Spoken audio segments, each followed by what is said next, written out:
अच्छा, तो देखो हम लोग जो अभी शुरू कर रहे हैं ना, इसका जब ना कि जो हम लोग जो ये शुरू कर रहे हैं नया, इसका हम लोग नाम दे रहे हैं ना फिजिक्स वर्कशॉप।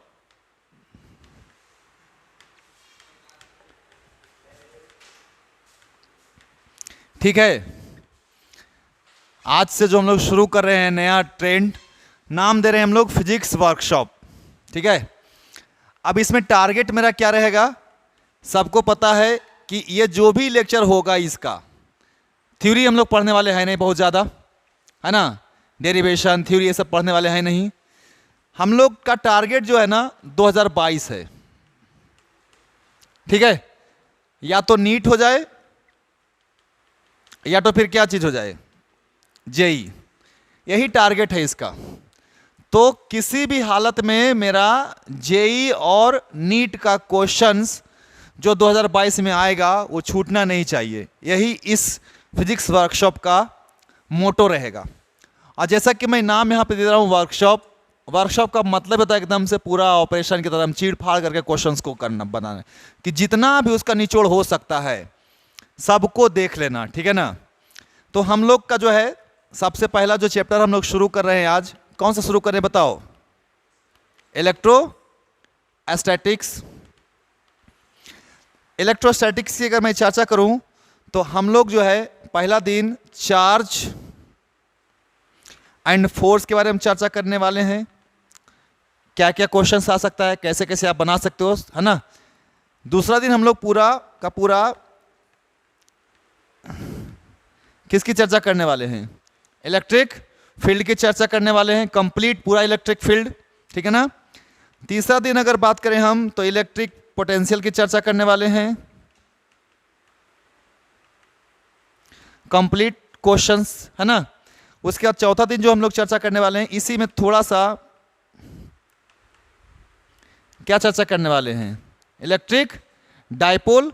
अब प्लस में एक चीज इसी में ऐड कर देते हैं, कौन सा थ्योरम, गॉस थ्योरम, है ना। ये चैप्टर खत्म हो जाएगा, है ना। उसके बाद फिर यही 4 लेक्चर एक और एक्स्ट्रा जोड़ देते हैं, तो कितना लेक्चर हो गया, 5 लेक्चर्स में हम लोग इस चैप्टर को फिनिश करने वाले हैं। ठीक है, तो चलो हम लोग शुरू करते हैं। ओके, तो ध्यान ये रखना है कि आप लोग को आज से अभी से जो भी हम लोग पढ़ेंगे, जितना पढ़ लिए हैं उसके बाद ढूंढ ढूंढ के इस टाइप का क्वेश्चंस बना जाना है, जितना भी आपको आप बना सकते हो। अब ये फाइनली डिपेंड करेगा म्यूचुअल अंडरस्टैंडिंग, मतलब कि म्यूचुअल वर्क होना चाहिए। ऐसा नहीं कि टीचर मेहनत करे और बच्चा मेहनत ही ना करे, तो टीचर कितना भी मेहनत कर लेगा आउटपुट नहीं आने वाला है। फाइनली भाई आपको भी रिस्क लेना पड़ेगा, है ना। अगर आप भी रिस्क लेते हो तभी मैं भी रिस्क ले सकता हूँ। ओके, तो चलो शुरुआत करते हैं।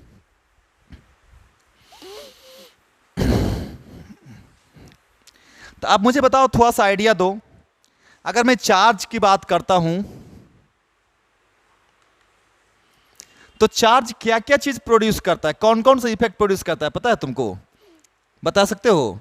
चार्ज जनरली 2 ही तरह का इफेक्ट प्रोड्यूस करेगा, एक इलेक्ट्रिक फील्ड प्रोड्यूस कर सकता है और दूसरा क्या प्रोड्यूस कर सकता है, मैग्नेटिक फील्ड प्रोड्यूस कर सकता है।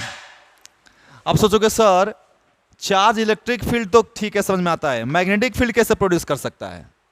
नहीं, तो जब चार्ज क्या चीज में रहेगा, चार्ज क्या चीज रहेगा, रेस्ट में रहेगा, तो इलेक्ट्रिक फील्ड ही सिर्फ प्रोड्यूस करेगा। और अगर चार्ज क्या चीज में है, अगर मोशन में है तो इलेक्ट्रिक फील्ड और दोनों प्रोड्यूस करेगा, इलेक्ट्रिक फील्ड भी प्रोड्यूस करेगा, और क्योंकि इलेक्ट्रिक फील्ड उसका नेचर है, बाय क्या बोलते हैं, बाय मतलब कि लॉ है ये, ठीक है ना। और मोशन के कारण उसमें क्या फील्ड आ गया एक्स्ट्रा, मैग्नेटिक फील्ड, है ना। इसलिए तुम लोग इसका नाम सुना होगा, इसको बोलते हैं इलेक्ट्रोडायनेमिक्स। इसको क्या बोलते हैं, इलेक्ट्रोस्टैटिक्स। यही हम लोग चर्चा करने वाले हैं, ठीक है ना। तो चार्ज की अगर मैं बात करता हूं बच्चा, तो फंडामेंटल पार्टिकल्स है कौन, फंडामेंटल चार्ज पार्टिकल्स है कौन, फंडामेंटल चार्ज पार्टिकल्स है कौन कौन, बता सकता है, जिससे कि पूरा चार्ज मेरा डील हो सकता है। तो फंडामेंटल पार्टिकल्स कौन कौन है चार्ज के लिए? दो ही है, इलेक्ट्रॉन और प्रोटॉन, है ना। फंडामेंटल पार्टिकल्स अगर चर्चा करेंगे तो कौन कौन है? एक इलेक्ट्रॉन है और दूसरा प्रोटॉन है। इस पे चार्ज कितना होता है बताओ? -1.6 गुने 10 के पावर -19 कूलम। इस पे कितना होता है? +1.6 गुने 10 के पावर -19 कूलम। नहीं, मतलब क्या कि, लेकिन तुमको यह भी पता होगा ये कहां पे होता है? कहां होता है? जो कि स्ट्रॉन्ग फोर्स से बंधा हुआ रहता है। तो चार्ज का ट्रांसफर में भाग कौन लेगा? जो फ्री रहेगा? नहीं, तो कौन फ्री रहता है? अगर घर में आदमी है तो लेडीज मार्केटिंग करेगी? नहीं ना, लेडीज का तो मार्केटिंग होगा नहीं। किसका कौन मार्केटिंग करेगा? जेंट्स करेगा ना, क्योंकि लेडीज को बहुत सारा काम है ना, वो पूरा बंधा हुआ है। तो प्रोटॉन क्या है? सेंटर में है, न्यूक्लियस के अंदर है, वो पूरा बंधा हुआ है। अगर उसको फ्री करना होगा तो एक न्यूक्लियस को तोड़ने के लिए बहुत ज़्यादा एनर्जी चाहिए। न्यूक्लियस को तोड़ना इतना आसान नहीं है, ठीक है। जैसे कि बम, हाइड्रोजन बम, है ना, न्यूक्लियर बम, या फिर जो सुना होगा एटम बम। एटम बम क्या होता है? न्यूक्लियस से तो टूटता है। न्यूक्लियर फ्यूजन सुना होगा तुम लोग ना, न्यूक्लियस से तो टूटता है। और न्यूक्लियस टूटने से कितना एनर्जी रिलीज होता है सोच लो, दुनिया तबाह कर देता है। तो अगर पार्टिसिपेट कभी भी करेगा तो कौन करेगा पार्टिसिपेट? इलेक्ट्रॉन करेगा। तो इलेक्ट्रॉन लूज कर सकता है या इलेक्ट्रॉन गेन कर सकता है ना। तो जब भी पार्टिसिपेट करेगा चार्जिंग कंडीशन के लिए तो कौन करेगा? चलिए, तो है ना, तो ये हम लोग थोड़ा सा इसके बारे में जानकारी ले लेते हैं। अब देखिए ध्यान से, अगर मैं चर्चा करूं तो मैं आराम से बोल सकता हूं क्या कि सर अगर चार्ज के बारे में बात करना है आपको तो इसका ऐसा यूनिट तो तुम लोग को पता है, क्या बताओ? कूलम। इसका चीजेस यूनिट ESU, नाम सुना होगा? नहीं। अब चर्चा होती है कि 1 इलेक्ट्रॉनिक चार्ज, नहीं हो, 1 इलेक्ट्रॉनिक चार्ज। तो 1 इलेक्ट्रॉनिक चार्ज का मतलब -1.6 गुने 10 के पावर -19 कूलम होता है। नहीं, अब इसी का अगर आगे चले तो सर इसको आप एक इलेक्ट्रॉन में, ये तो कूलम में इतना होता है, अगर मैं इसको ESU में बोलूँ तो कितना बोलूँगा? तो -4.8 इंटू 10⁻⁻10 ESU होता है ना? होता है कि नहीं होता है? अच्छा, ये तो एक इलेक्ट्रॉनिक चार्ज बराबर आ गया। तो मैं इसको ऐसे भी तो बोल सकता हूँ कि सर इसका मतलब कि एक इलेक्ट्रॉन में कितना कूलम होता है? तो मतलब कि -1.6 इंटू 10⁻⁻19 कूलम को हम लोग -4.8 इंटू 10⁻⁻10 ESU भी बोल सकते हैं। नहीं, क्या नहीं बोल सकते हैं? बोल सकते हैं, बिल्कुल। अब ये सारा डेटा इंपॉर्टेंट हो गया। तो अगर मैं यहां से एक कूलम की वैल्यू निकालना चाहूं, ये माइनस ये माइनस क्या हो गया आपस में? तो अगर मैं एक कूलम की बात करना चाहूं, तो क्या होगा एक कूलम का मतलब? तो 4.8 इंटू 10⁻⁻10 और डिवाइडेड बाई इंटू 10⁻⁻19। तो ये खत्म हो गया, 3 आ गया और ऊपर भेज दोगे तो 3 गुने 10 के पावर 9 ES। नहीं, तो एक कूलम का मतलब हो गया 3 गुने 10 के पावर 9 ESU। या अगर उल्टा बोलें तो 1 ESU का मतलब हो गया 1/3 गुने 10 के पावर -9 कूलम। ये सारा है ना लार्ज चार्ज। अच्छा देखो तो कॉमर्शियल यूनिट क्या होता है? कॉमर्शियल यूनिट क्या होता है? कॉमर्शियल यूनिट तो जनरली एम्पियर आवर बोलते हैं। अच्छा, तुमको ये पता है ना सबको कि सर 1 कूलम का मतलब 1 एम्पियर सेकेंड भी तो बोल सकते हैं। अगर 1 एम्पियर का करंट 1 सेकेंड के लिए फ्लो हो जाएगा तो 1 कूलम चार्ज के बराबर होगा कि नहीं होगा? लॉजिक समझ में आ रहा है मेरा? अगर 1 एम्पियर का करंट कितना सेकेंड के लिए? 1 सेकेंड के लिए अगर फ्लो कर दे तो कितना चार्ज फ्लो हो जाएगा? 1 कूलम। नहीं, इसको मैं ऐसे कॉमर्शियली बोलूँ तो 1 कूलम को हम लोग लिख सकते हैं, इसको अगर मैं आवर में कन्वर्ट करना चाहूँ तो नहीं, एम्पियर आवर, समझते हो ना, एम्पियर आवर है ना, तो मतलब कि आप लिख सकते हो 1 एम्पियर आवर।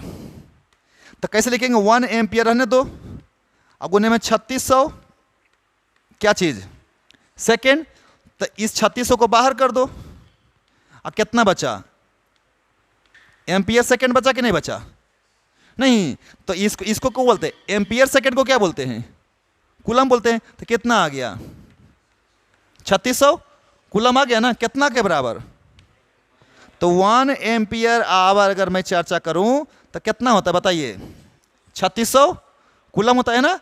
सबसे बड़ा यूनिट क्या है चार्ज का, कॉमर्शियल लार्ज यूनिट क्या है बता सकता है कोई,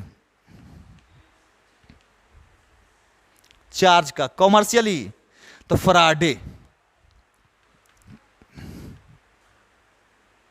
फराडे में पता नहीं क्या होता है, वन बताओ, 96,500 क्या कूलम, ये सबसे बड़ा यूनिट है किसका, चार्ज का। और सबसे छोटा यूनिट ESU से भी छोटा होता है, फ्रैंकलिन। हाँ, ESU से भी छोटा होता है कौन, फ्रैंकलिन, ठीक है। चलिए, तो ये हमारा अभी तक जो भी लिखे सब किसके बारे में लिखा, सिर्फ यूनिट है ये। हाँ बोल, चार्ज कैसे इंड्यूस होता है, क्योंकि देखिए चार्ज को आप बना सकते हैं क्या, नहीं ना, ऐसा बोला कि देखो कुछ लाए, कुछ जादू टोना किए, चार्ज बन गया, या कोई सब्सटेंस को लाए, कुछ रिएक्शन हुआ, चार्ज बन गया, ऐसा है क्या।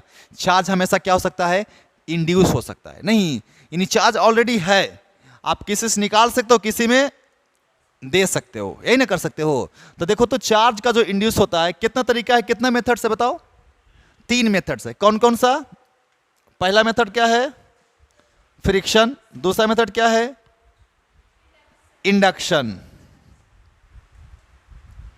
और तीसरा मेथड क्या है, कंडक्शन है।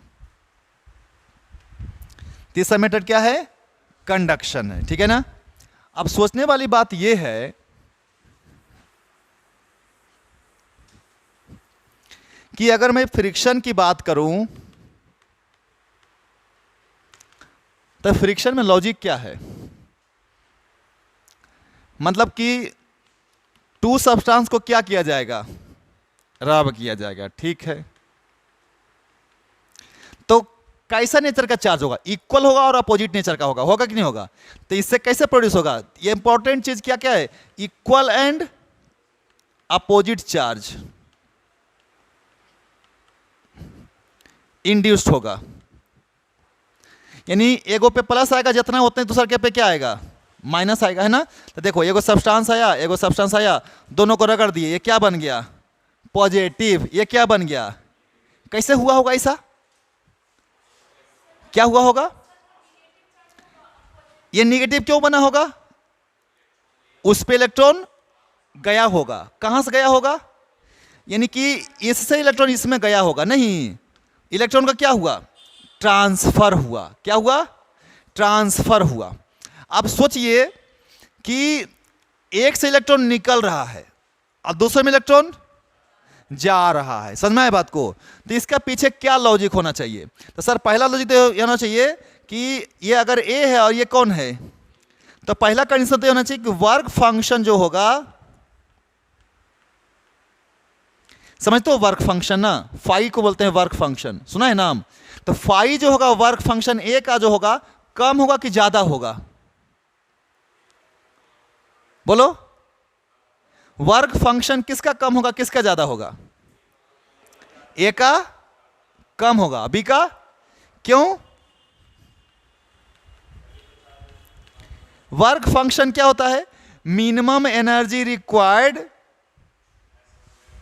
नहीं टू इजेक्ट इलेक्ट्रॉन, नहीं, मिनिमम कितना एनर्जी दे दें कि इलेक्ट्रॉन क्या हो जाए, वहां से निकल जाए, समझ में है बात। तो देखिए हमारे पास 2 सब्सटेंस है, दोनों को रगड़े, हीट जनरेट हुआ कि नहीं हुआ, हुआ ना हीट जनरेट, तो हीट मिला दोनों को, दोनों गर्म हो गया।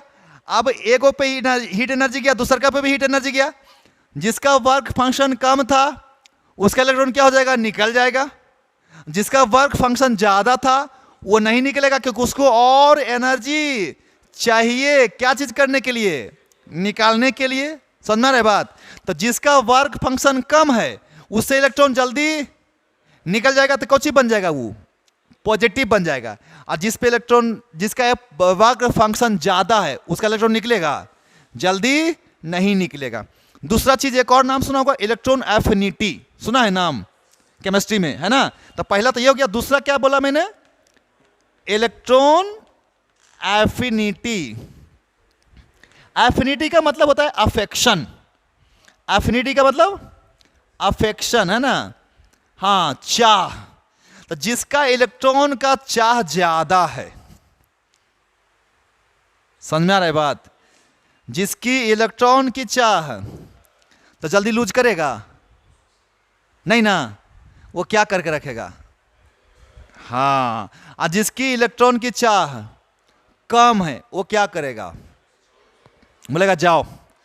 तो बताइए किसकी चाह ज्यादा है? निगेटिव वाले का। इसका चाह क्या है? कम है, तभी तो पॉजिटिव बन गया ना। ये इलेक्ट्रॉन को क्या कर दिया, ये लूज कर दिया। तो बताइए इलेक्ट्रॉन एफिनिटी में क्या होगा कि जिसका इलेक्ट्रॉन एफिनिटी, पॉजिटिव का इलेक्ट्रॉन एफिनिटी क्या होगा? Positively charged, have less electron affinity.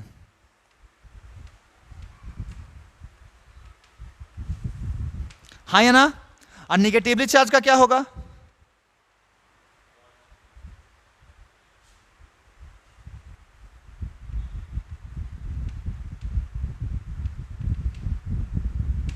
Large electron affinity होगा।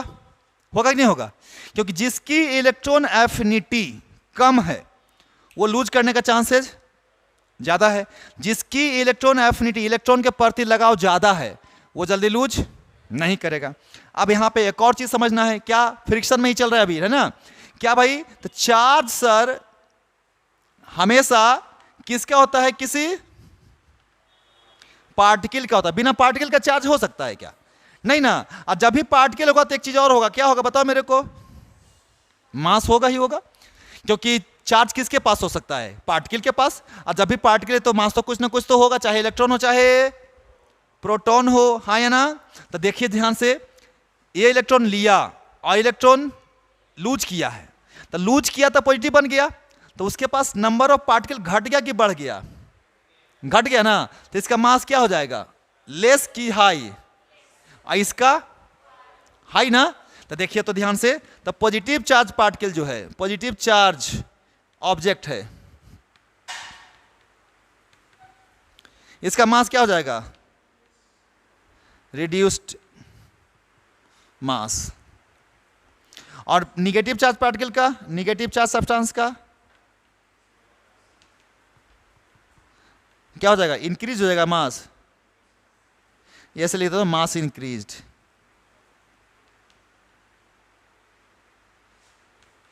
मतलब अगर तुमसे कोई क्वेश्चन पूछे कि in case of charging mass decreases, mass increases, remains same, may increase, may decrease, कौन सा ऑप्शन होना चाहिए?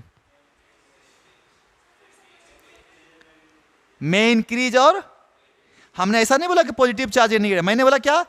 इन चार्जिंग प्रोसेस। अब मैंने ये बोला कि कौन सा चार्जिंग हो रहा है, तो पॉजिटिव चार्ज हो सकता है। और तो इन चार्जिंग प्रोसेस मास क्या होता है? इंक्रीज भी कर सकता है, और जिस पे पॉजिटिव जाएगा उसका मास घट जाएगा, जिस पे निगेटिव जाएगा उसका मास बढ़ जाएगा। ठीक है ना? इतना ही प्रॉपर्टीज याद रखना है। कौन सा मेथड का? इसे ज्यादा याद रखने की जरूरत नहीं है फ्रिक्शन के बारे में। Friction is enough. ठीक है? क्लियर? कोई दिक्कत नहीं ना?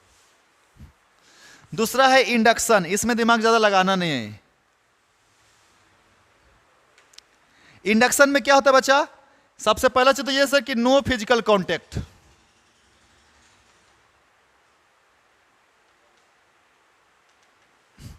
क्या एक बॉडी दूसरे बॉडी को टच करती है?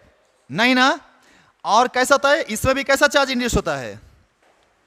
अपोजिट चार्ज इंड्यूस होता है। कैसा होता है? अपोजिट चार्ज क्या होता है? इंड्यूस्ड होता है। यह भी ध्यान रखना है। और इक्वल क्या अनइक्वल? इक्वल क्या अनइक्वल? इक्वल चार्ज होता है। लेकिन यहां पे एक कंडीशन है, अगर उसको तुमने ध्यान रखना है, अगर आपने उसको फिर हटा दिया तो फिर से क्या बन जाएगा, बॉडी न्यूट्रल बन जाएगा। फिर से बॉडी कैसा बन जाएगा? अगर एक इसमें डेफिनेशन वाइज क्या लिखेंगे कि जब एक चार्ज पार्टिकल को किसी दूसरे बॉडी के पास ले जाया जाता है तो उस दूसरे वाले बॉडी में अलग नेचर का चार्ज इंड्यूस्ड हो जाता, यही ना पढ़ाए थे। अब फिर से जैसा ही चार्ज पार्टिकल को हटा देंगे तो फिर से वो जैसा न्यूट्रल था वैसा ही हो जाएगा। लेकिन इसका अगर हम उसको अर्थ कर दें, क्या कर दें, अर्थ कर दें, तो उसका चार्ज फिर क्या हो जाएगा, गायब हो जाएगा। अब फिर जिसको अर्थ करेंगे वो वाला चार्ज कहाँ चला जाएगा? अच्छा, ये चीज तो क्लियर कर चुके ना। अर्थिंग में क्या होता है, चार्ज लेता है ही, सिर्फ देता भी है ना, उसके अपोजिट देता भी तो है ना, जैसे कि पता है ना सब। चलिए, तो इसमें ज्यादा दिमाग नहीं लगाना है, इसमें तो तुमको आएगा नहीं। कौन सा आएगा? कंडक्शन से क्वेश्चन आया हुआ है, कंडक्शन से पूछा जाता है। तो कंडक्शन क्या है बता सकता है कोई? क्या है बताओ मेरे को तुम।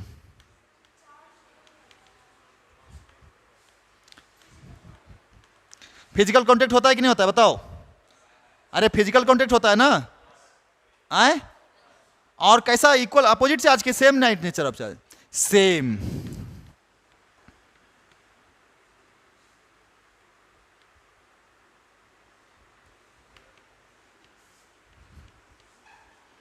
सेम नेचर ऑफ चार्ज क्या होता है? ट्रांसफर होता है।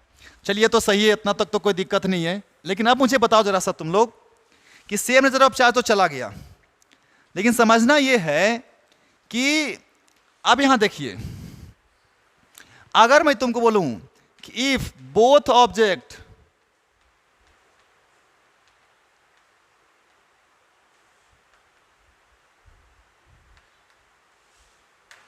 अगर दोनों ऑब्जेक्ट क्या रहे, आइडेंटिकल रहे, तब पता है चार्ज क्या होता है? इस कंडीशन में चार्ज क्या होता है बताओ जल्दी से आप फटाफट।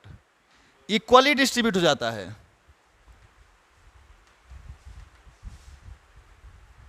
जैसे देख इधर ध्यान से,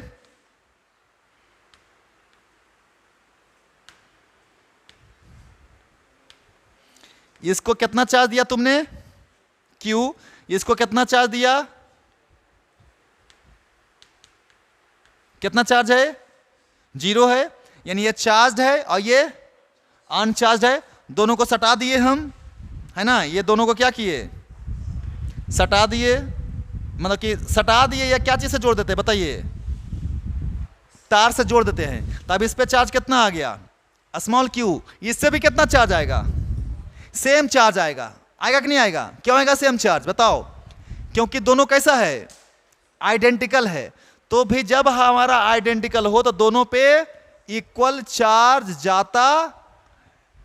क्लियर है? कोई दिक्कत नहीं ना? तो इस पे अगर Q आएगा तो इस पे भी कितना आएगा? Q आएगा। और यहां पे मोशन वोशन हो रहा है क्या? नहीं ना, रेस्ट में है ना। तो चार्ज क्या रहता है यहां पे? फॉर आइसोलेटेड सिस्टम, बहुत इंपॉर्टेंट ये टर्म है, ये वर्ड का मीनिंग आइसोलेटेड सिस्टम। चार्ज हमेशा क्या रहता है? कंजर्व रहता है, कंजर्व होता है। आइसोलेटेड समझते हो? जब उसको किसी और दूसरे से कोई लेना देना, देख ये हमारा एक आइसोलेटेड सिस्टम है, इसी दोनों को मतलब है आपस में। यहां भी एक आइसोलेटेड सिस्टम है कि नहीं है? आपस में इसी दोनों को मतलब है। और कोई तीसरा इसमें कोई एजेंट, किसी और तरह का कोई चीज हो रहा है क्या? कि कोई मूव कर रहा है, कोई एक्सेलरेटेड है, कोई नॉन यूनिफॉर्म है, ऐसा कुछ है क्या? नहीं ना। तो अगर ऐसा है कि एकदम कंप्लीट आइसोलेटेड है, या यूं कहें कि रेस्ट में है, चलो सबसे आसान लिख देते हैं, आइसोलेटेड सिस्टम है और क्या चीज में है बताओ? रेस्ट में है, कोई मोशन में नहीं है, तब चार्ज हमेशा क्या रहेगा? कंजर्व रहेगा। आइसोलेटेड होना चाहिए। आइसोलेटेड का मतलब उसको अगल बगल दुनियादारी से कोई मतलब नहीं होना चाहिए, दिमाग भरिए सदा के लिए। और अगर रेस्ट में है तो चार्ज क्या रहेगा उस दोनों, उसका बॉडी का, हमेशा बॉडी का कि सिस्टम का? सिस्टम का, है ना। आइसोलेटेड सिस्टम का क्या रहेगा? तो ये दो ऑब्जेक्ट मिलकर के सिस्टम बनाया नहीं। तो इनिशियल चार्ज कितना है? Q प्लस QI बराबर क्या हो जाएगा? Q final. तो शुरू में एक के पास चार्ज था, कितना चार्ज था? अब बाद में कई गो के पास चला गया चार्ज? 2 गो के पास चला गया। क्यू दोनों पे इक्वल क्या अपोजिट, सॉरी इक्वल या अनइक्वल? तो बाद में कितना, स्मॉल क्यू प्लस, तो बताओ मेरे को क्यू बराबर कितना आ गया? तो क्यू निकल गया कितना, क्यू बाय 2, है ना? चलो ये तो समझ में आना चाहिए, आसान है। तो ये कंडक्शन का प्रॉपर्टीज है। अब इसमें और चलते हैं हम लोग, ये मिटा सकते हैं आए। अब देखिए सुनिएगा ध्यान से, क्या हुआ? अब देखिए ध्यान से समझिए, इसके पास और इसके पास, ठीक है, इसके पास है क्यू चार्ज और इसके पास है माइनस क्यू चार्ज। सुन रहे हो ना मैं क्या बोल रहा हूं? इसके पास है, इसके पास है। मैंने तुमको बोला कि 25% ऑफ ए, है ना, ट्रांसफर कर दिया किसको? बी। अब फाइनल चार्ज बताओ।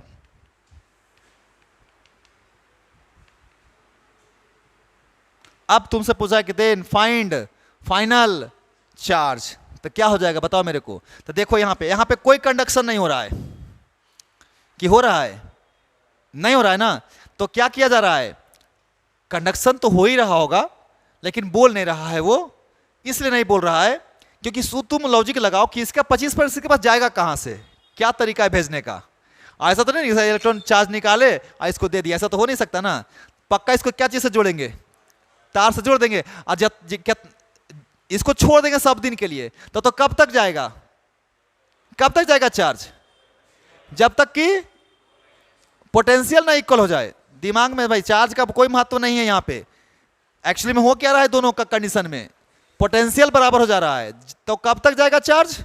जब तक कि दोनों का, लेकिन यहाँ पे पोटेंशियल से कोई मतलब नहीं है। सीधे बोल रहा है कि इसका चार्ज जिस वक्त ऐसा लगेगा कि हाँ इसका 25% किसके अंदर जा चुका है, इसमें जा चुका है, तार को क्या कर दिया गया होगा? डिस्कनेक्ट कर दिया गया होगा। नहीं, तो इसका 25% चार्ज किस में चला गया? बी में चला गया ना। तो अब दोनों पे चार्ज निकालना, तो कितना कितना हो जाएगा बताओ? इस पे चार्ज कितना हो जाएगा और इस पे चार्ज कितना हो जाएगा बताइए मेरे को आप। तो इसमें कितना था पहले? Q था, अब 25% क्या हो गया? तो Q माइनस 25% कितना होता है? Q/4 होता है ना, चौथाई। तो कितना आ गया? प्लस में कि माइनस में? अब इसमें पहले कितना था और एक्स्ट्रा आ गया ना, कितना आ गया? आ गया ना Q/4। इसका Q/4 इसमें से घटा और उधर जा करके, समझ में आया कि नहीं? बोलो। तो कितना आ गया इस पे चार्ज? अब मैं जो तुमको बताता हूं, अगर मैं तुम इसका 25% इसके पास आ गया तब क्या होता बताओ? चलो निकालो। सेम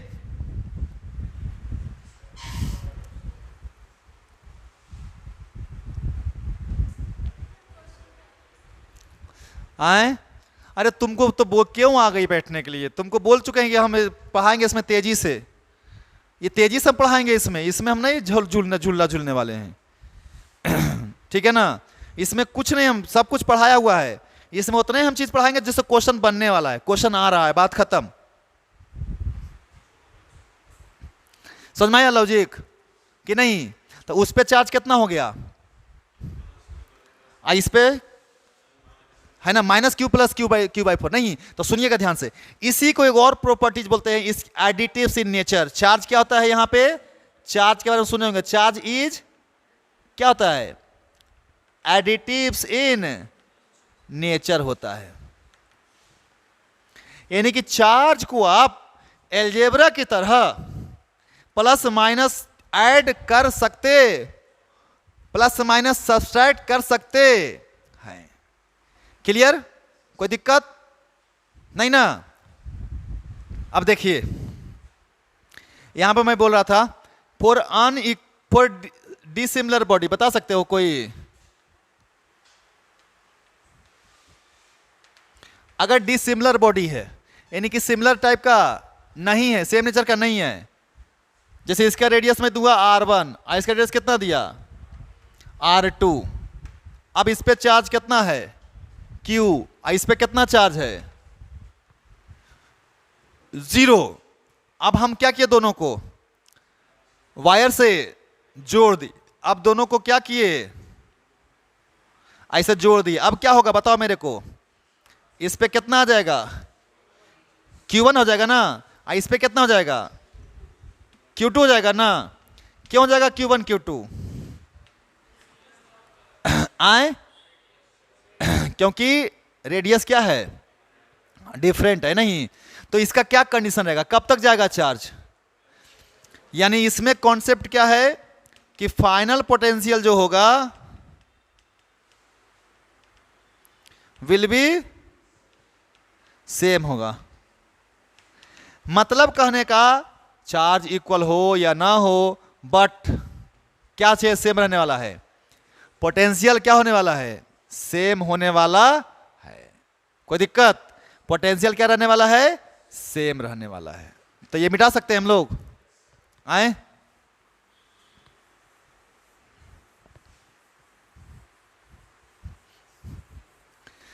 तो मतलब कहने का कि सर Q प्लस 0 जो होगा वो किसके बराबर होगा, Q1 प्लस Q2, नहीं होगा कि नहीं होगा, कोई दिक्कत इसमें नहीं ना। तो ये तो आराम से हम सर Q बराबर, तो Q बराबर आ गया कितना Q1 प्लस Q2। अब पोटेंशियल दोनों का क्या होना चाहिए, तो V1 किसके बराबर होगा, V2 के बराबर होगा नहीं। अब V1 पोटेंशियल तो हम लोग पढ़े हैं, हम लोग कि नहीं पढ़े हैं, स्फीयर है अगर जो, तो पोटेंशियल क्या होता है के क्यू बटे आर, आर स्क्वायर के क्यू बटे, तो इसका पोटेंशियल कितना लिखेगा के इंटू Q1 बटे, इसका क्या लिखेगा के इंटू, तो के से क्या क्या हो गया, तो Q1 बटे बराबर हुआ कितना Q2 बटे R2 नहीं। इसका मतलब ये कि सर अगर मैं बात करूं Q1 के जगह पे, तो Q2 बटे R2 इंटू में कितना आ रहा है R1 आ रहा है नहीं। अगर रेडियस कम है तो चार्ज भी कम होगा, रेडियस ज्यादा है तो चार्ज भी नहीं होगा ज्यादा, कि नहीं होगा, बिल्कुल होगा। अब यहां से आप चाहें तो यहां पे क्या कर सकते हैं, Q1 के जगह पर रख सकते हैं, तो रख दीजिए। तो बताइए तो मेरे को, यहां से रख दीजिए तो Q की जगह पर कितना आ जाएगा, Q1 की जगह पर क्या लिखिएगा आप लोग Q2 बटे R1 R2, अब प्लस में कितना कुछ कॉमन आया, Q2 कॉमन आ गया नहीं। तो बताओ मेरे को क्या आ गया यहां से, अब बटे में इधर में Q, अब इधर इसको भेज दे तो Q2 निकल गया।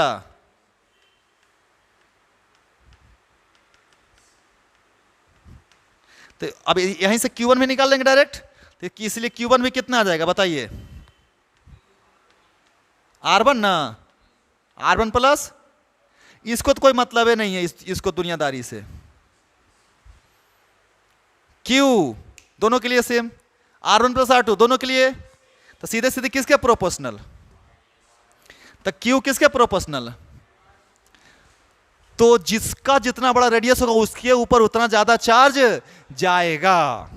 तो सिंपल सा बोल सकते हैं कि सर Q1 बटे Q2 जो होगा, यहां से मैं लिखता हूं Q1 बटे Q2 जो होगा सर, Q1 बटे Q2 जो होगा सर, वो सीधे सीधे कितना हो जाएगा R1 बटे, मतलब जिस तरह से रेडियस का रेशियो रहेगा सर उसी तरह से क्या हो जाएगा चार्ज का, मतलब अगर इसका रेडियस R1 है, इसका R है, इसका 2R है, तो इस पे अगर Q है तो इस पे 2Q हो जाएगा, बोलो हाँ या ना। तो इसमें स्मॉल Q, इसमें यहां हो जाता स्मॉल Q, इसमें हो जाता कैपिटल Q, 2 स्मॉल Q। तो टोटल चार्ज कितना होता है small Q plus 2 small Q, 3 small Q बराबर कितना जाता Q, तो स्मॉल Q की वैल्यू कितनी आ जाती Q बाई 3, Q बाई 3। अगर ये रेडियस होता R, ये होता 3.5 R, तो सीधी सीधी इसमें बताओ Q, तो इसमें 3.5 Q, तो दोनों जोड़ का कितना होता 4.5 Q, और 4.5 Q बराबर कितना कैपिटल Q, तो स्मॉल Q की वैल्यू कितनी आ जाती Q बटे, मतलब अगर तुमको ये रेशियो पता है दिमाग के अंदर, ठंडा दिमाग से अगर ये घुसा हुआ है, तो हम लोग फटाक सा चार्ज कितना कितना जाएगा क्या कर सकते हैं, दिमाग के अंदर ही घुमा सकते हैं, नहीं हमको ज्यादा कैलकुलेशन करने की जरूरत नहीं है। कोई दिक्कत बोलो? नहीं ना? चलिए बहुत अच्छी बात है, तब मिटावे आए है ना। एक और चीज हम लोग को पढ़ लेंगे, चार्ज का क्वांटाइजेशन, नहीं चार्ज क्वांटाइजेशन ऑफ चार्ज बोलते हैं इसको, क्वांटाइजेशन ऑफ चार्ज। तो बता सकते हो Q बराबर क्या फॉर्मूला पढ़े हो? N इंटू ई, नहीं मतलब हुआ कि Q बराबर N तो रहेगा ही सर, यहां पे 1.6 × 10 के पावर -19 कूलम ना, ये हमेशा फिक्स हो गया। यानी N क्या हो सकता है? 1 2 3 4 5, यानी जब भी Q को भागा देंगे आप 1.6 × 10⁻90 से, तो क्या मिलना चाहिए मेरे को? क्या मिलना चाहिए? इंटीजर ही मिलना चाहिए, अदरवाइज कभी भी। तो देखिए इसको आप भूल जाइए, 10 के पावर -19 को, जब भी यहां पे टोटल चार्ज किसी बॉडी पे होगा तो 1.6 का मल्टीपल ही होगा। 1.6 का मल्टीपल कौन हो सकता है? 3.2, और कौन सकता है? और है ना 8.0, समझना आपको 9 पॉइंट। जब भी कोई किसी बॉडी पे चार्ज होगा, पूछेगा कि which of charge is not possible, कौन सा चार्ज पॉसिबल नहीं है, तो देख लेना कौन सा चार्ज 1.6 का मल्टीपल नहीं है ना। जो 1.6 का मल्टीपल नहीं है वो कभी भी आंसर नहीं हो सकता है। क्लियर है? कोई दिक्कत नहीं? चलिए बहुत अच्छी बात है। तो यहां तक तो हम लोग चार्ज के बारे में जानकारी ले लिए। चार्ज के बारे में और कोई जानकारी नहीं होना चाहिए, ठीक है ना। जैसे कि जितना बताया गया है इतना आपको पता होना चाहिए। अब समझिए बात को, जो इंपॉर्टेंट अब आता है कूलम्स लॉ।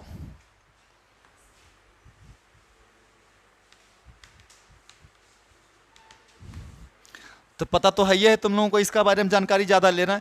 क्या होता है? 2 पॉइंट चार्ज कैसा है? फोर्स किसके किसके वजह से? Force on 2 point charge. ध्यान रखना है ये वर्ड का नाम। कैसा चार्ज है? पॉइंट चार्ज है। और डिस्टेंस बिटवीन चार्ज जो होना चाहिए ना, distance between charge not less then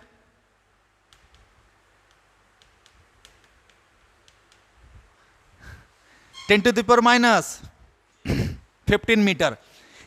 इसीलिए न्यूक्लियस का रेडियस भी कितना होता है?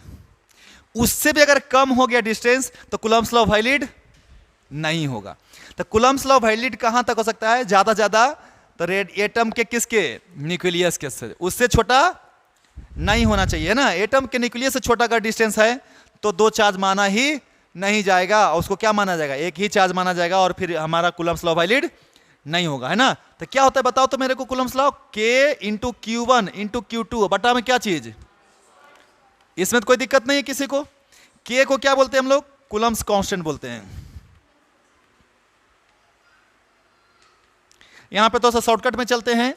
क्या भाई, अगर मान लीजिए कि 4 एयर है या फिर क्या है बताओ, वैक्यूम है, तो K का वैल्यू कितना होता है बताओ? 1/4 पाई एप्सिलॉन नॉट होता है, पता है ना। इसका वैल्यू कितना होता है? 9 × 10 के पावर 9। और यूनिट भी लिख देता हूं, क्या यूनिट बताओ फटाफट? न्यूटन मीटर स्क्वायर बटे में कूलम स्क्वायर। और सीजीएस में पता है ना क्या होता है? K का वैल्यू क्या होता है? 1 होता है। क्या होता है? 1। क्या चीज? डाइन सेंटीमीटर स्क्वायर बटे में, हाँ कूलम में लिखो, यस यू, ठीक है, सिंपल सी बात है, 1 होता है, ठीक है ना। अब आगे चलते हैं। तो ये तो हो गया। अच्छा, फॉर मीडियम के लिए क्या होता है? फॉर मीडियम K का वैल्यू कितना था बताओ? Sorry, epsilon not into epsilon r ना, या एप्सिलॉन आर, या इसको एक और नाम जानते हैं, इसको बोलते हैं रिलेटिव परमिटिविटी। हाँ, रिलेटिव परमिटिविटी नहीं, या फिर और क्या जानते हैं इसको बताओ तो? Dielectric constant.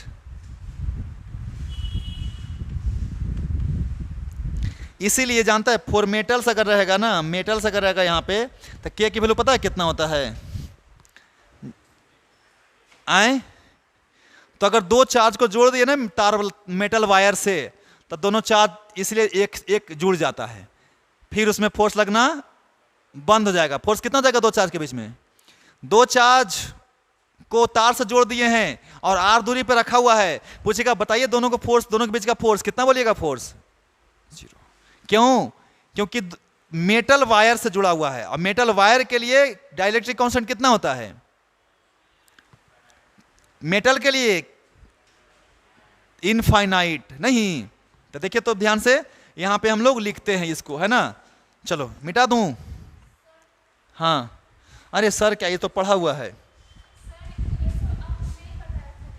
क्या तो बताओ बउआ, जल्दी सा फोर्स का फॉर्मूला लिख। 1/Q1 इंटू बटा में, और F मीडियम बोल 1/,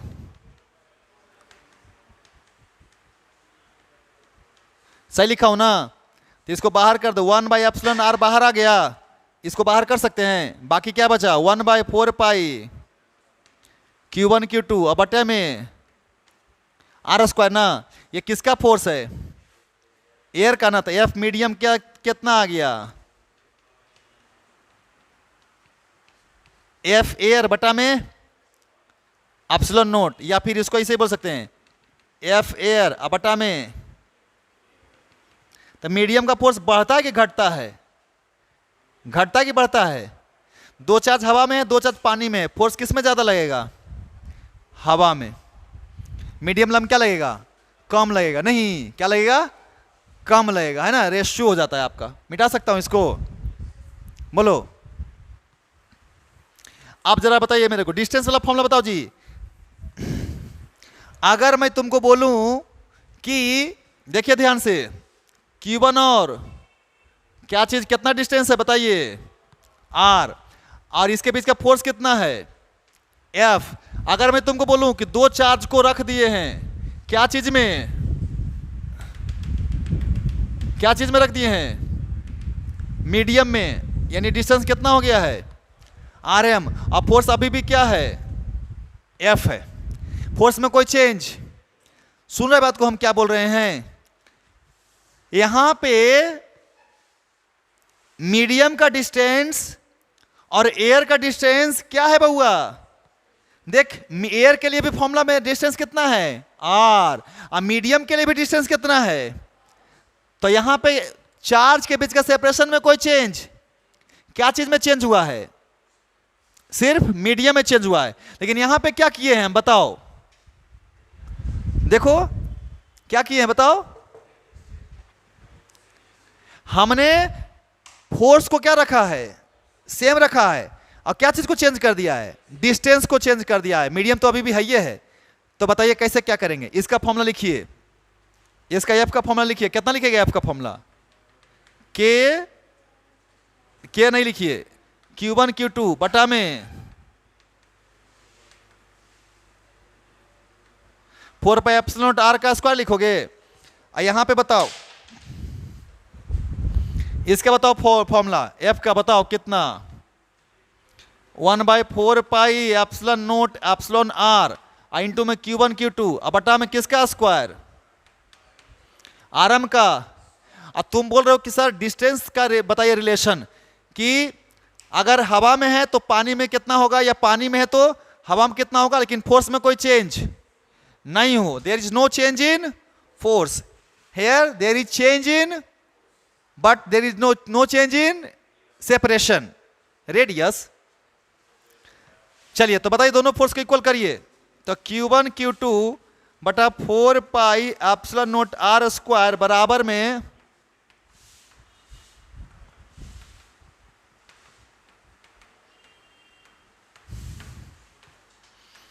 क्या आया हो? इसको इधर लिखो, RM का स्क्वायर और इंटू में एप्सिलॉन R बराबर कितना का स्क्वायर? R का स्क्वायर नहीं, तो ये R को लिख, तो R बराबर कितना आ गया? रूट अंडर RM का स्क्वायर इंटू में एप्सिलॉन आर। तो आर बराबर कितना आ गया बताओ, root under epsilon r I into में। तो एयर का डिस्टेंस किसके बराबर होगा, r m into root under, या फिर आर एम कितना हो जाएगा। तो कौन सा सेपरेशन ज्यादा होना चाहिए, फोर्स दोनों में सेम है तो किसका सेपरेशन ज्यादा होना चाहिए, एयर का कि मीडियम का, मीडियम का, एयर का ना जी। मीडियम में फोर्स कम हो जाता है ना जी, लेकिन फोर्स उतना ही है। तो पक्का एयर में दूर दूर होगा ज्यादा तब ना, नहीं समझ में आया। अगर दोनों का सेम डिस्टेंस होता तो किसका फोर्स कम होता, इसका फोर्स क्या होता। लेकिन ये फोर्स दोनों क्या है, तो सेम फोर्स लगी, तो इसको ज्यादा दूर रखना पड़ेगा ना हवा में। हवा में ज्यादा दूर रखोगे तभी तो मीडियम के बराबर आएगा फोर्स, कि नहीं। तो कभी भी एयर का डिस्टेंस हमेशा मीडियम के डिस्टेंस से क्या होता है, ज्यादा होता है।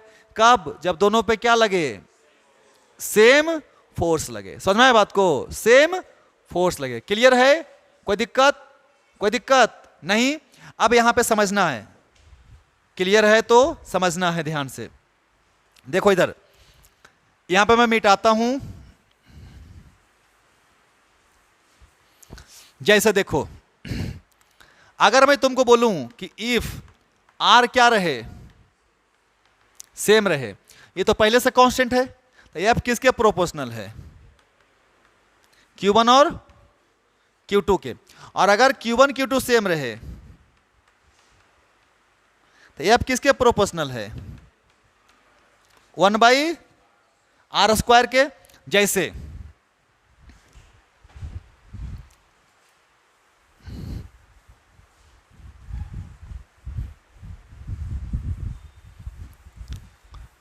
देखिए ध्यान से, पूछ रहा है एक बॉडी था, एक दूसरा ऑब्जेक्ट है, ठीक है ना। एक बॉडी ए है, दूसरा बॉडी बी है।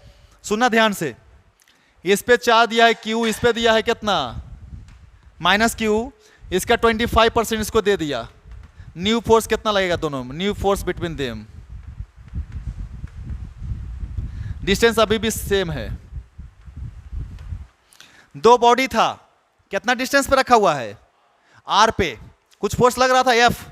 कितना फोर्स लग रहा था, एफ। अब क्या किए हम बताओ, एगो का चार्ज 25% किसको दे दिए, बी को दे दिए। अब नया फोर्स तुमसे पूछा है कि नया फोर्स कितना लगेगा, तो कितना हो गया बताओ। तो देखिए, तो बताइए इनिशियल फोर्स बताइए, इनिशियल फोर्स बताइए। एफ बराबर कितना, के क्यू इंटू बटा में r²। न्यू फोर्स बताइए, के में कोई चेंज, आर में कोई चेंज, मीडियम में कोई चेंज। अभी भी वही दोनों बॉडी है, अभी भी हवा में ही रखा हुआ है, लेकिन क्या दोनों पे चार्ज वही रहेगा, बदल गया होगा चार्ज। कितना हो गया चार्ज पहले का पे और दूसर का पे, याद है ना, अभी भी करवाए थे ना नहीं। तो कितना कितना हो गया बताओ, 3q/4 और कितना, हाँ। तो एफ डैश की वैल्यू निकालना है, तो यहां से 3 × 3 और 4 × 4 बाहर कर दीजिए। इस पे डिपेंड करेगा नहीं ना, तो कितना आ जाएगा, 3 × 3 और 4 × 4 और क्या बचा, यही ना। ये तो एयर वाला फोर्स है ना, है।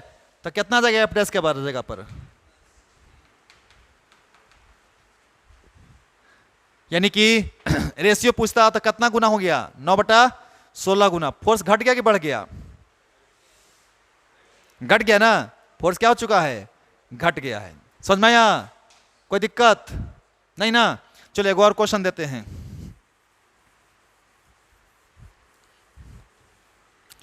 चल बताओ,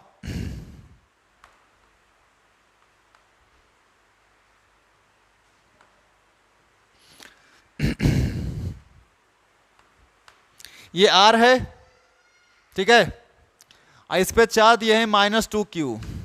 एक और बॉडी है, इसका रेडियस जो है ना कितना है, r/2 2 है और इस पे चार्ज दिए हैं प्लस Q।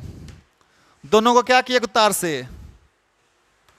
जोड़ दिए और दोनों के सेंटर का बीच का गैप दिया हुआ है D। न्यू फोर्स बताइए।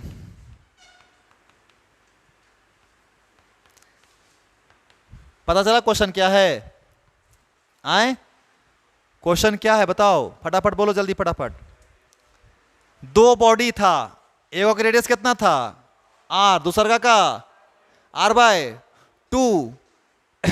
इसका चार्ज कितना है टोटल? इसका टोटल चार्ज प्लस 2Q, ठीक है ना। अब क्या किया, दोनों को हम कंडक्टिंग वायर से जोड़ दिए और दोनों के बीच का सेपरेशन कितना है, तो जब जोड़ दिए तब नया फोर्स कितना होगा दोनों के बीच में, ठीक है। जोड़ दिए पहले फिर हटा दिए, जोड़ के फिर हटा दिए, कब तक चार्ज जाएगा?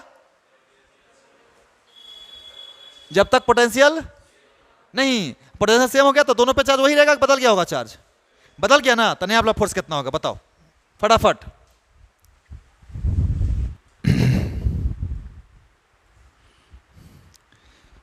क्या होगा बालक बताओ, इस पे कितना चार्ज आ गया? R था ना, कितना आ गया Q1। इस पे कितना आ गया, कितना आ गया Q2। दोनों का पोटेंशियल क्या रहेगा, सेम रहेगा और टोटल चार्ज भी सेम रहेगा। तो पहले इनिशियल चार्ज बता कितना है इसका, -2Q और प्लस में यहाँ पे कितना आया total, -Q is equal to -Q आया ना, बोलो बोलो, इज इक्वल टू कितना, Q1 plus Q2। Very good. अब दोनों का पोटेंशियल क्या होना चाहिए, इक्वल होना चाहिए। लगाओ फॉर्मूला जो बताए थे, क्या KQ1 बटे इधर में KQ2 बटे R/2 इधर भेज देगा। या तो डायरेक्ट तो तुमको सिखाए किए हैं Q1 बराबर कितना, Q1 बराबर कितना 2Q2। सही लिखा हूं गलत लिखा हूं? सही लिखा हूं ना, वेरी गुड। तो Q1 के जगह क्या लिखेगा, इधर में क्या आया, अब समझ में आएगा तुम लोगों को, -Q बटा कितना 3। किसका वैल्यू आया, Q2 का। तो Q2 का तो आ गया, इसलिए Q1 कितना हो गया, माइनस ऑफ, हाँ। तो दोनों पे कैसा चार्ज गया, निगेटिव चार्ज गया। समझा बात को कि नहीं? तो दोनों का पोटेंशियल क्या हो गया, माइनस की प्लस, दोनों का पोटेंशियल क्या हो गया, माइनस हो गया। एकदम दिमाग को दुरुस्त रखो, ये नहीं कि दोनों का इक्वल दिखा बस बना दिए तो गड़बड़ाइए जाएगा मामला। ये माइनस और ये पोटेंशियल कैसा क्वांटिटी है, स्केलर। प्लस माइनस इसका होता है कि नहीं होता है, पहचान होता है ना। तभी तो ग्रेविटेशन में पढ़ाए थे तुम लोग को कि सबसे मैक्सिमम कहां पे होता है, ग्रेविटेशनल पोटेंशियल सबसे मैक्सिमम कहां पे होता है, इनफाइनाइट पे, 0। क्योंकि ग्रेविटेशनल पोटेंशियल हमेशा क्या होता है, माइनस में होता है, पता है ना। ग्रेविटेशनल पोटेंशियल हमेशा क्या होता है, निगेटिव, माइनस के क्यूब -Gm/r। तो इसलिए सबसे मैक्सिमम कहां पे होता है, तो ग्राफ देखिए माइनस से शुरू हुआ था, ग्राफ कहां शुरू हुआ था, माइनस से शुरू हुआ था, ठीक है ना। जबकि इलेक्ट्रोस्टैटिक्स में सबसे मिनिमम कहां पे होता है, 0, इन्फिनिटी होता है ना मिनिमम। तो ध्यान रखना है, पॉजिटिव नेगेटिव मैटर करता है पोटेंशियल के केस में, हाँ बिल्कुल मैटर करता है, ठीक है। तो अब मेरे बताओ, दोनों पे चार्ज कैसा आया, नेगेटिव। तो दोनों को फाइनल पोटेंशियल क्या हो गया, माइनस में आ गया। अगर चाहो तो कॉमन पोटेंशियल निकाल सकते हो कि नहीं, पूछता तो फोर्स निकाल सकता नया वाला। चल नया फोर्स बताओ कितना है, एफ का वैल्यू बोल। के सही है, Q1 की जगह पर Q/3 रहने तो ना, माइनस फोर्स का रेशियो निकालना है, फोर्स में प्लस माइनस नहीं। और दूसरा में बटा में कितना R², 2/9 ना हो।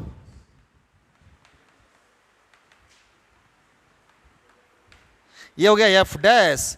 F बताओ, F बताओ, F बताओ, F बताओ, R नहीं, F बताओ, F बताओ, F बताओ। K into Q into 2q बटे डी स्क्वायर, हाँ है ना। हाँ तुम ये बोल सकता है कि सर एक काम करिए, पहले बना लेता हूं, 2kq² बटा में कितना डी स्क्वायर, तो 2 इधर ले लेगा ना, तो सीधे सीधे एफ डैश बराबर कितना जाएगा, एफ बटा खाली 9 बचेगा, खाली 9 बचेगा।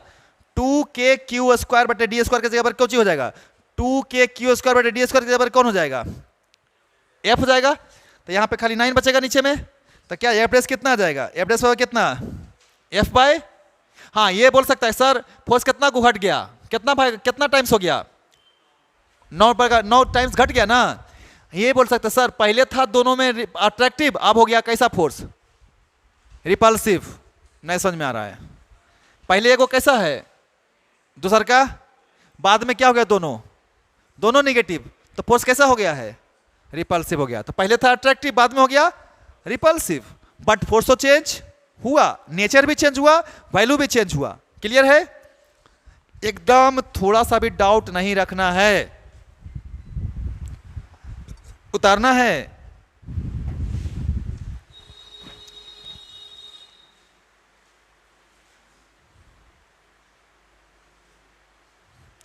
है ना, एक बॉल है, ठीक है, डी डिस्टेंस पे है और इसका चार्ज है +8 माइक्रोकूलम, और दूसर का पे है कितना, -8 माइक्रोकूलम। और ये एक दूसरे से क्या कर रहा है, अट्रैक्ट कर रहा है, ठीक है, attract with F, attract with force F.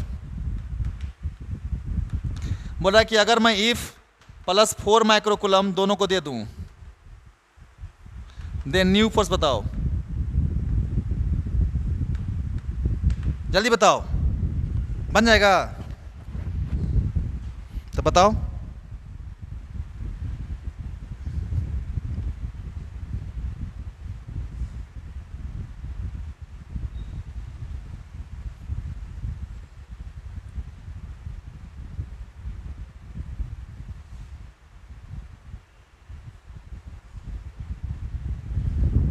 जल्दी बताइए, आए दोनों को, हाँ दोनों को फिर एक क्वेश्चन लिखो, एक ऑब्जेक्ट है +4q, दूसरा ऑब्जेक्ट है -2q, डिस्टेंस कितना है बताओ, r। क्या किए हम, both brings together and then kept at old distance, find new force. दो गो चार्ज का बॉल है, एक पे +4q, दूसरा पे माइनस, दोनों क्या किए पहले देखो इधर, दोनों क्या कैसे सटा दिया, फिर दोनों को जहां था वहीं रख दिए, नया का चार्ज, नया का फोर्स बताओ। समझ में आया क्वेश्चन क्या किए, एक पे +4q, एक पे -4q, दोनों को क्या किए पहले टच किए आपस में, और फिर जहां था वहीं रख दिए। जल्दी इसका आंसर आ गया, नया वाला चार्ज कितना हो गया इस पे बताओ तो, 12 ना, इस पे -4 ना, -4 ना हो गया, क्योंकि प्लस चार्ज इस पे भी दिए, प्लस चार्ज इस पे भी दिए। तो अब फोर्स कितना हो गया, एफ आर डिस्टेंस है, एफ बराबर कितना, एफ डैश बराबर कितना, के रहने दो, और सीधे सीधे 12 चौक 48 गुने 10 के पावर -12 बटा में आर का। बाकी हमको सब सेम है, खाली नंबर से मतलब है। पहले का नंबर कितना है, एफ का वैल्यू कितना है, यहाँ पे एफ निकालेंगे तो कितना आएगा, जल्दी बताओ, एफ निकालो जल्दी सा दोनों का। तो -8 + 8 64, के गुने 64 गुने 10 के पावर -12 बटा में आर स्क्वायर। देखो ये 64 है, तो 64 के बटा आर स्क्वायर गुने 10 के पावर -12। एफ डैश कितना आया, 48 के बटे आर स्क्वायर गुने 10 के पावर -12। तो रेशियो निकाल सकते हो ना, कितना के रेशियो, एफ बटा एफ डैश निकाल लेते हैं। तो 64 अब भागा कितना 48, तो बताइए मेरे को, 8 × 64, 8 छक 4 दूनी 8 3 दूनी इतना आ जाएगा दोनों का रेशियो, नया वाला फोर्स नहीं। अब इसका बनाया, इसका दो बॉल था, आर डिस्टेंस पे रखल है, दोनों को टच कर दिए, फिर वहीं जहां था वहीं रखल वहीं रख दिए, एज इट इज रख दिए। तो फोर्स बताओ, तो पहले फोर्स बताओ, पहले का फोर्स बताओ, ओल्ड वाला, न्यू ओल्ड फोर्स बताओ, ओल्ड एफ बताओ कितना, के रहने दे, और 4 दूनी 8 क्यू स्क्वायर बटा में कितना, न्यू फोर्स बताओ, के रहने दे। अच्छा दोनों को टच कर दिया ना, तो क्या हो जाएगा, टोटल चार्ज क्या हो जाएगा, 4Q माइनस 2Q, कितना आ जाएगा 2Q, और 2Q तो टोटल नहीं हो गया, तो दोनों पे आधा दे जाएगा ना, तो इस पे कितना जाएगा, ओके, कितना कितना जाएगा इस पे, आर ही रह जाएगा। तो देखो फाइनली ये इनिशियल में था, ये Q इनिशियल है और ये Q, तो फाइनल चार्ज कितना है टोटल 2Q, और दोनों आइडेंटिकल बॉल है तो दोनों पे इक्वल चार्ज आएगा। तो इस पे कितना गया Q, इस पे भी कितना गया, अब ये अट्रैक्ट कर रहा है, अब क्या करेगा, दोनों रिपेल करेगा, तो कितना से KQ स्क्वायर बटा में R स्क्वायर, नहीं एवरेज ने आ गया, तो कितना बताओ, तो पहले कितना था 8KQ, नहीं तो घट गया ना जी, पहले 8 गुना ज्यादा था, अब क्या हो चुका है, कम हो चुका है। तो एवरेज कितना हो चुका है, F/8, इसमें 8 नहीं ना, इसमें नहीं ना है, तो 8 से भागा देंगे तब तो आएगा, ऊपर 8 नीचे 8 तो उतार लो, है ना। दो चार्ज है प्लस 2Q, दोनों के बीच का डिस्टेंस है D, है ना, where a third charge Q is placed, है ना, such that the system becomes system will be in equilibrium.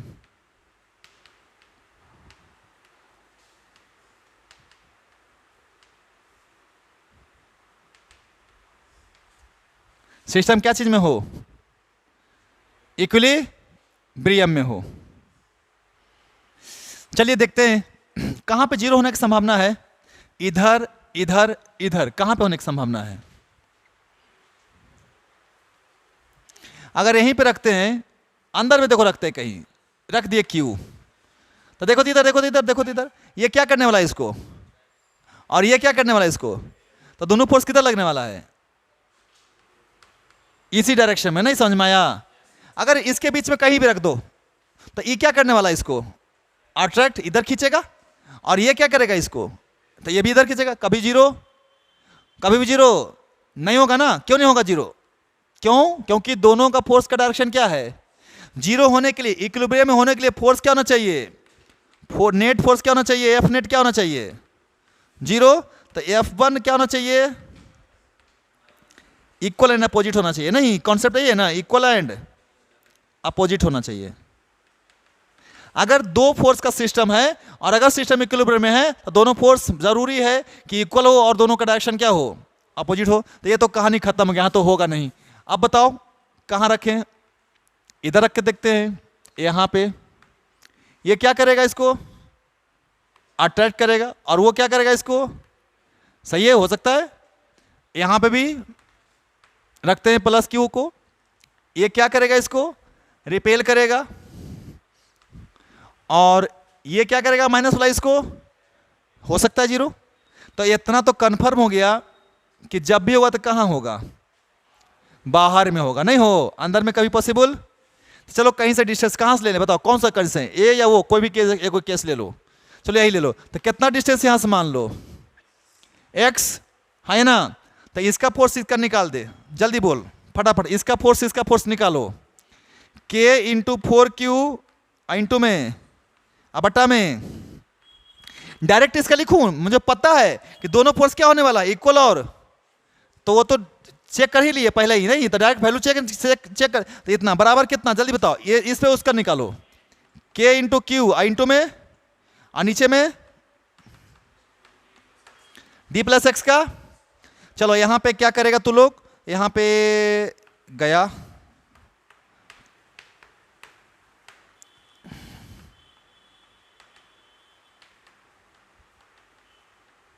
सही लिखा हूं कि गलत लिखा हूं? इसको उधर भेजो।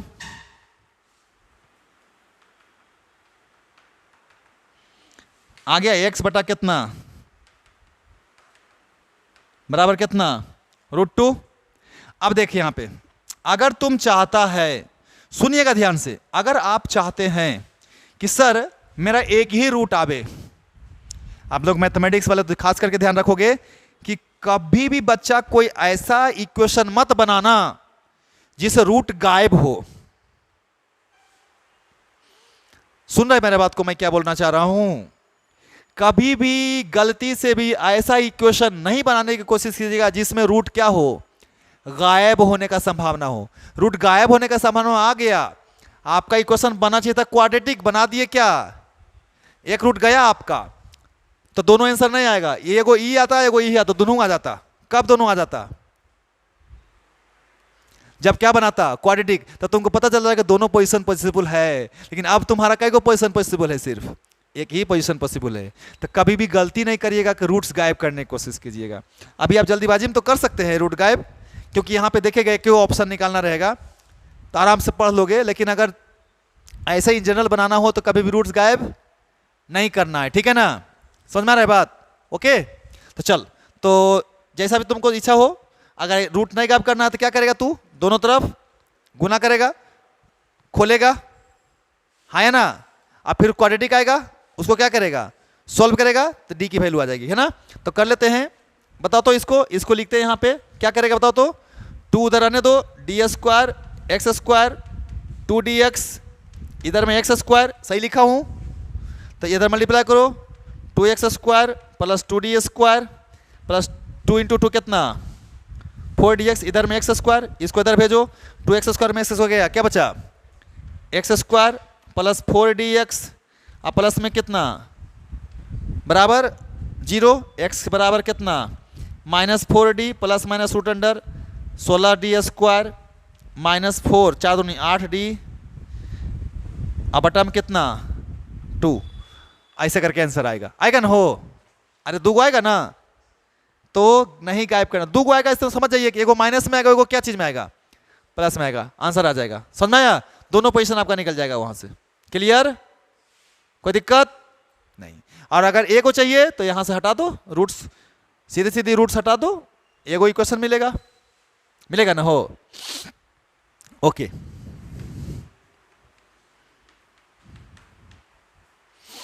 चलिए, आपसे पूछ रहा है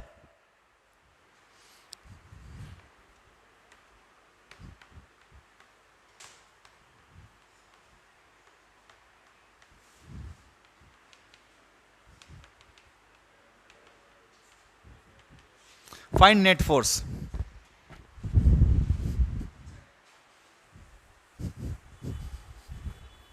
जल्दी बोलो, नेट फोर्स निकालना है।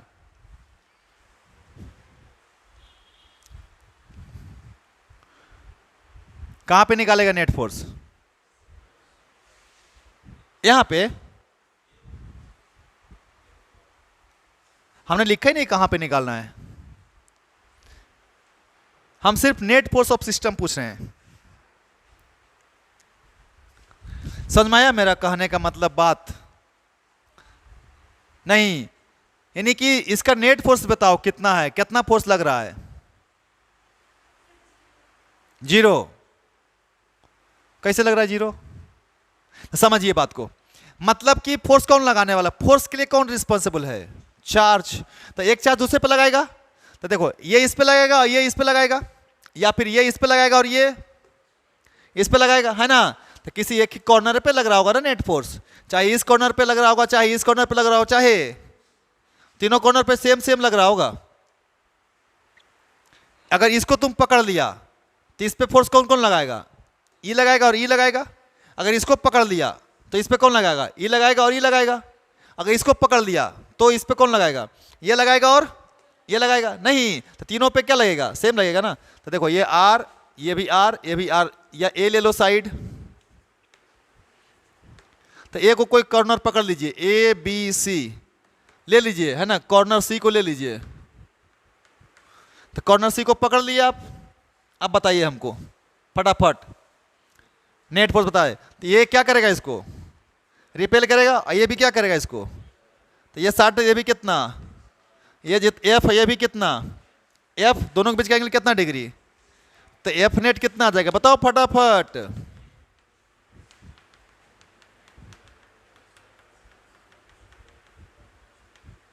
सही लिख रहा हूं ना, तो कितना 2f square plus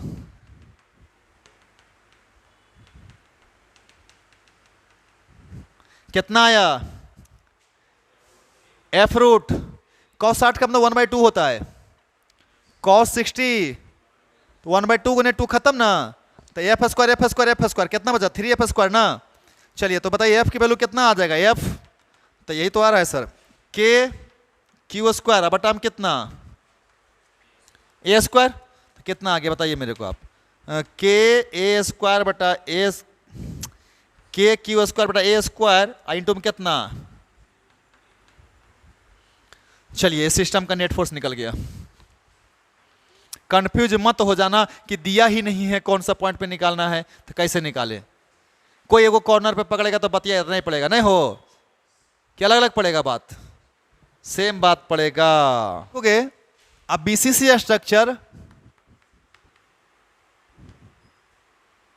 of NaCl, NaCl minus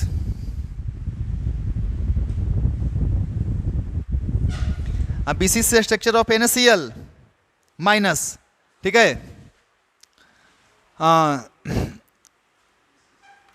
is सोन, find net force on system. चलिए बीसीसी स्ट्रक्चर बॉडी सेंटर्ड, तो कै गो एटम होता है बीसीसी में, कै गो बीसीसी में कई एटम जी,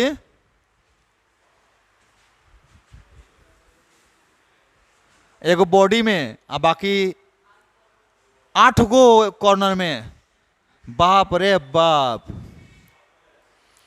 1/8 गुने 8, एक ही गुने कॉर्नर पे 1/8 भाग रहेगा जी, ऐसे करेगा आए तब तो कमाले कर देगा तुम।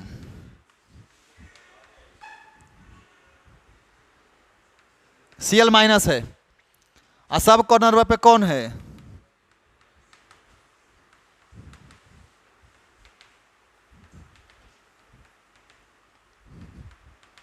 चल बउआ कै गो कॉर्नर होता है टोटल 8 गो ना, आए नेट फोर्स बताना है फटाफट बताओ।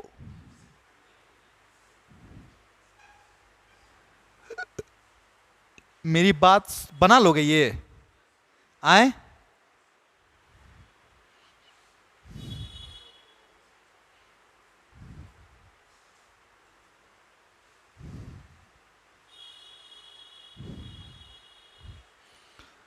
चलो पूछ लेते हैं जरा सा, बताओ मेरे को, तुम यहां पे देख रहे हो तुम लोग को ये कंप्लीट एटम है, ये कितना है 1/, तो इसका चार्ज तुमको देखना पड़ेगा, नहीं हो 1/8 है ना ये, तो यहाँ पे 1/8 एटम है, ठीक है ना, तो इसीलिए आपको ध्यान देना है क्वेश्चंस में, उतार लीजिए है ना, इसको बना के लाइएगा जरा, देखते हैं कितना आप लेके आते हैं,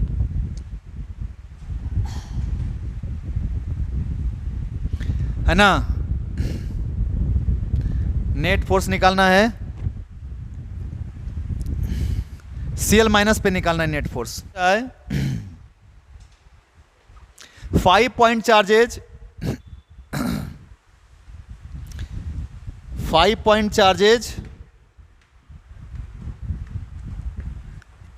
each of plus q, 5 point charges each of plus q are place regular hexagon of side कितना L, regular hexagon of side कितना L, 5 को दिया है L, the magnitude of the force on a point of charge minus q coulomb at the centre,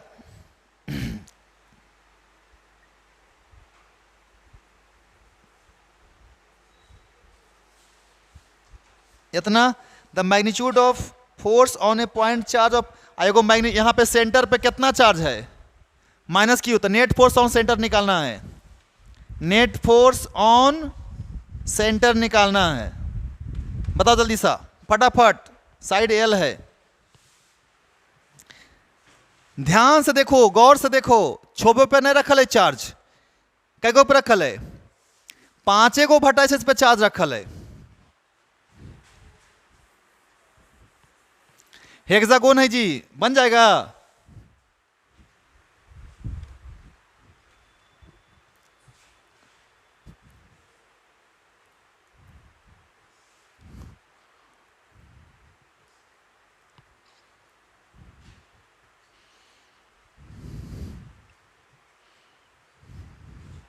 देखो तो shortcut बताते हैं।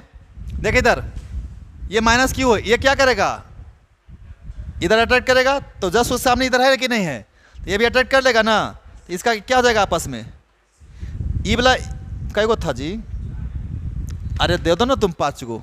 अब बताओ ई क्या करेगा, इसको इधर खींचेगा तो इसके सामने एक और मिलेगा वर्टेक्स, इधर खींच लेगा, ये दोनों क्या हो जाएगा। अब ये इधर इसको खींचेगा तो इधर है खींचने वाला कोई नहीं ना, तो फोर्स कौन होगा, सिर्फ इसी कारण होगा फोर्स, बाकी सब क्या होगा। हाँ तो बताओ फोर्स कितना हो जाएगा, F बराबर कितना, और नीचे में साइड एल होगा ना जी, पता है ना, रेगुलर हेक्सागोन है, तो कैसा ट्रायंगल बनेगा, कैसा ट्रायंगल बनेगा, तो ये एल, तो ये भी एल, तो ये भी कितना एल, यही ना डिस्टेंस है, तो डिस्टेंस कितना बराबर है एल, सीधे सीधे एल स्क्वायर। क्लियर है कि नहीं क्लियर है, क्लियर है। चलिए तो बहुत अच्छी बात है।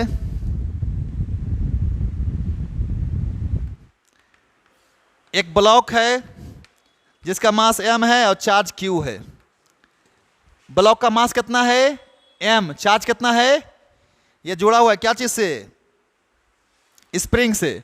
इस डायरेक्शन में इलेक्ट्रिक फील्ड है, ठीक है, लिखोगे है ना, electric field E, electric field E है ना, is in horizontal direction of A spring block system. Electric field E in horizontal direction is given for a spring block system. Electric field E in horizontal direction is given for a spring block system. Given for a spring block system.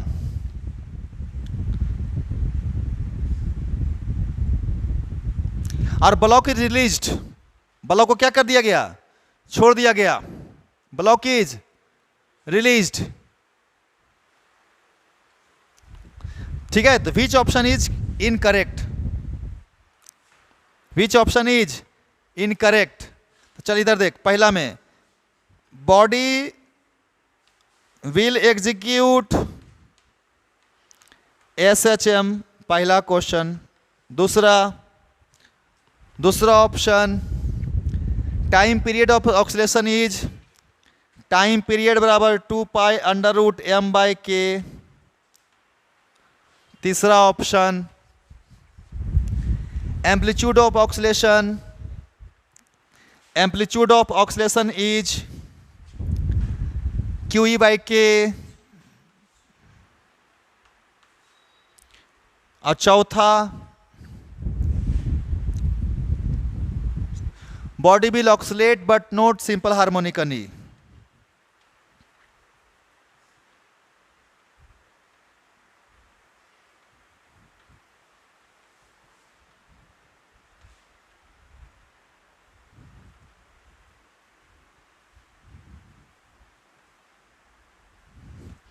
Body will oxalate but not simple harmonically.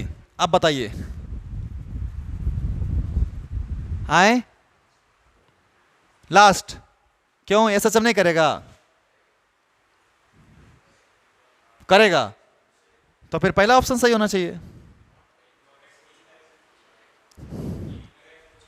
हाँ, which of the following is incorrect. तो क्या होगा, क्यों करेगा SHM, क्योंकि इसको मिटा दूं मैं, स्प्रिंग इस पे फोर्स लगाएगा ना बॉडी पे, तो फोर्स ऑन बॉडी क्या हो जाएगा, फोर्स ऑन बॉडी कितना हो जाएगा, क्यू ई, है ना, और स्प्रिंग फोर्स कितना हो जाएगा,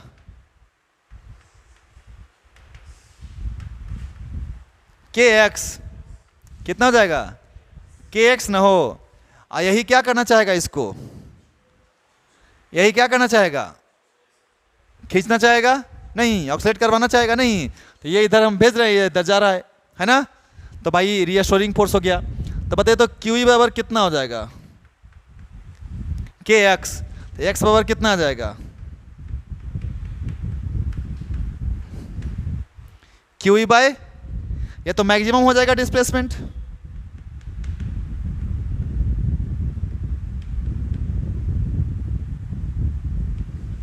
क्या जाएगा, ये मैक्सिमम डिस्प्लेसमेंट हो जाएगा, नहीं हो जाएगा मैक्सिमम डिस्प्लेसमेंट।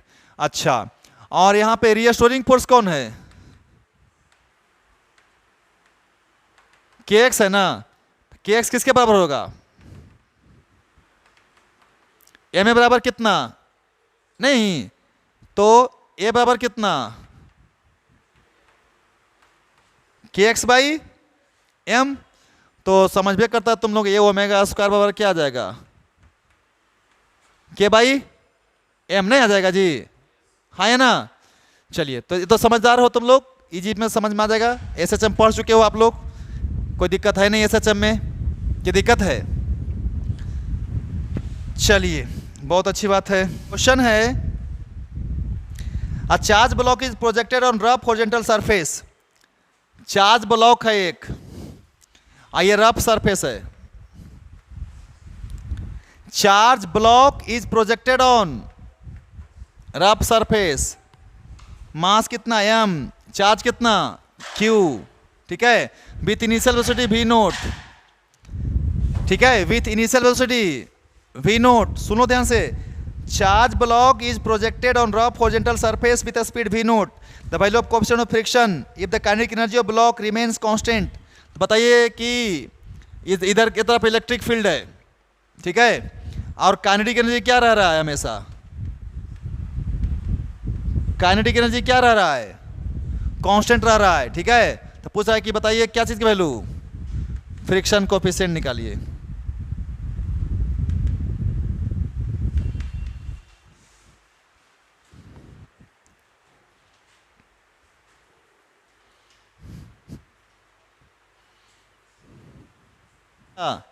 काइनेटिक एनर्जी क्या है इसका, मतलब क्या लॉजिक बोला सर, ये तो कांस्टेंट हो गया ना सर, तो सर बी नोट की वैल्यू क्या रहेगा हमेशा, आए, अब वेलोसिटी जब कांस्टेंट होता है तो बता चुके हैं एक्सेशन कितना होता है, तो नेट फोर्स कितना है बॉल लॉक पे, अब फोर्स लगा कौन रहा है, इधर लगा रहा है, कितना फोर्स लगा रहा है, और उसको रोक कौन रहा होगा, वेरी गुड, फ्रिक्शन। अब फ्रिक्शन उतना डेवलप हो रहा होगा जितना कि क्यू ही हो रहा होगा, नहीं, ताकि नेट फोर्स कितना है बॉल लॉक पे, तो जितना स्पीड से जा रहा उतने से नहीं, समझ में आया, फ्रिक्शन जितना रोकना चाहेगा उतना कौन लेके जा रहा है उसको, इलेक्ट्रिक फील्ड, नहीं, तो इलेक्ट्रिक फील्ड उसको क्या कर रहा है, फ्रिक्शन को नेग्लेक्ट कर दे रहा है, तो बॉडी का वेलोसिटी घट, अगर नहीं इलेक्ट्रिक फील्ड छोड़ देता तो धीरे धीरे स्पीड से क्या होना शुरू हो जाता, घटना शुरू होता है, कौन घटाता है इसको, फ्रिक्शन घटाता, लेकिन बोल रहा है कि काइनेटिक एनर्जी क्या है इसका, कांस्टेंट, तो काइनेटिक एनर्जी जब कांस्टेंट तो भी का मान कांस्टेंट, भी बराबर कांस्टेंट कब होता है, जब ए का मान, तो बॉडी का नेट फोर्स कितना, जीरो, नेट फोर्स जीरो, मतलब फ्रिक्शन को कौन बैलेंस कर लिया, कौन बैलेंस कर लिया, हाँ, तो फ्रिक्शन फोर्स बराबर कौन सा, इलेक्ट्रिक फोर्स, तो बताओ फ्रिक्शन फोर्स का वैल्यू म्यू इंटू अब बराबर में क्यू ई, तो म्यू निकल गया, ना समझ में आया, लॉजिक ये है, ये जो लिखा है ना, ये वाला टर्म वहां से कॉन्सेप्ट है ये, के ई इज कांस्टेंट, मतलब काइनेटिक एनर्जी को सिर्फ और सिर्फ मतलब है भी से, मास को कोई मतलब उससे नहीं है, तो भैया मास तो चेंज हो नहीं रहा है। अब ऐसा तो नहीं है ना कि बहुत स्पीड से जा रहा है, इतना स्पीड जा रहा है कि लाइट का स्पीड, जब ना मास रेस्ट मास वाला कॉन्सेप्ट लगेगा, जब स्पीड क्या रहेगा, बहुत बहुत ज़्यादा रहेगा तब ना स्पीड में चेंज आएगा, इसमें तो मास में कोई चेंज आएगा नहीं, तो कौन सा बदले, तो भी का मान भी क्या रहना चाहिए, कांस्टेंट। अब भी कांस्टेंट कब होता है, जब ए का मान क्या होता है, ए का मान 0 का मतलब फोर्स का वैल्यू, तो फोर्स का वैल्यू तो इसमें तो एगो इलेक्ट्रिक फील्ड वाला फोर्स लग रहा है, एगो कौन सा फोर्स लग रहा है, फ्रिक्शन फोर्स, तो दोनों का वैल्यू क्या रहना चाहिए, अपोजिट एंड इक्वल। तो वहीं से कॉन्सेप्ट बन गया, क्वेश्चन खत्म। समझ में आया कि नहीं आया? चलिए, है ना, कुछ कुछ और टॉपिक रह गया है इसमें, क्वेश्चंस रह गया है, टॉपिक नहीं, तो कुछ क्वेश्चन हम दे देंगे आप लोगों को, 10-20 क्वेश्चंस बनाइएगा, है ना। हम लोग का काम है, इसका क्या काम है फिर से सुन लीजिए, कुछ नहीं काम है, जितना तरह का क्वेश्चन आ सकता है क्वेश्चन बना करके धुआं उड़ाना है, क्वेश्चन नहीं छूटना चाहिए, बात खत्म। आइए